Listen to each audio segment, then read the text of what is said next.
ನೀವು ಅಡುಗೆ ಮನೇಲಿ ಇರೋದ್ರಿಂದ ನಿಮಗೆ ಕ್ವಶನ್ ಏನಂತಂದ್ರೆ ಗ್ಯಾಸ್ ರೇಟ್ ಇವತ್ತು 29 ರೂಪಾಯಿ ಜಾಸ್ತಿ ಆಗಿದೆ. ಅಂದ್ರೆ 915 ರೂಪಾಯಿ ಸಿಗ್ತಾ ಇದ್ದು 944 ರೂಪಾಯಿ ಆಗಿದೆ. ಏನ್ ಹೇಳ್ತಿರೋದ್ರ ಜಾಸ್ತಿ ಆಗ್ತಿರೋದ್ರಿಂದ? ಇನ್ಫ್ಲೇಷನ್ ಆಗ್ತಾ ಇದೆ, but we have to go with that ಅಷ್ಟೇ.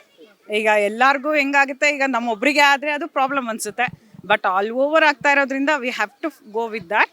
ಆಮೇಲೆ ಏನಂದರೆ ಇಟ್ ಈಸ್ ನಾಟ್ ಲೈಕ್ ಅಂದರೆ ಒಬ್ಬರ ಮೇಲೆ ಅಂತಲೇ ಹೇಳೋಕ್ಕಾಗಲ್ಲ, ಇದು ನಾವು ಅರ್ಥ ಮಾಡ್ಕೋಬೇಕು. ಎಲ್ಲನೂ ಜಾಸ್ತಿ ಆಗ್ತಿದೆ, ಏನಂದರೆ we have to bear it ಅಷ್ಟೇ. ಏನು ಬೇರೆ ಆಪ್ಷನ್ನೇ ಇಲ್ಲ, ಯಾಕಂದರೆ ಇದು ಬೇಕಂತ ಏನು ಮಾಡ್ತಾ ಇಲ್ಲ. ನಮಗೆ ಎಷ್ಟು ಸೋರ್ಸಸ್ ಸಿಗ್ತಾ ಇದೆ, we are taking all those sources from the nature, right? But ಏನಂದರೆ ನೇಚರಲ್ಲಿ ಸೋರ್ಸಸ್ ಕಮ್ಮಿ ಆಗ್ತಾ ಆಗ್ತಾ ಅದ್ರ ಡಿಮ್ಯಾಂಡ್ ಜಾಸ್ತಿ ಆಗುತ್ತೆ.